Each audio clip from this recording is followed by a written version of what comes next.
দেখেন না, অনেকে বলে না যে মৃত্যুর পর হুর পাওয়া যায়, ছেলেরা হুর পায়। বাট কেউ যদি আমাকে বিয়ে করে, আমি বলতে পারি যে ওরা দেশের থেকেই একটা হুর পেয়ে যাবে এবং ওরা অনেক চিনিও কি তো জান্নাতি হুর চলে আসছে বাংলাদেশে।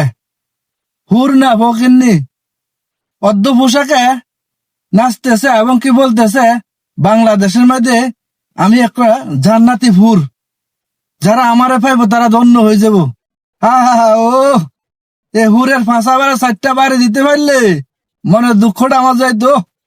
এ হুরটা কই জানি থাই অর্ধ পোশাকে এসে ক্যামেরার সামনে কথা বলতেছে, যার লজ্জা শরম নাই, বেলজ্জা মেয়ে থাকিস তোরের মতো হুড়তে হয়েছে দৌলতদিয়ার ঘাটে। তুই কোন জায়গার সাথে তুলনা করতেছিস? জান্নাতি হুর মানে কি জানিস? তোর মতো একটা দৌলতদিয়া ঘাটের মেয়ে তুই জান্নাতি হুরের সাথে তুলনা করস? হায় রে দুনিয়া রে।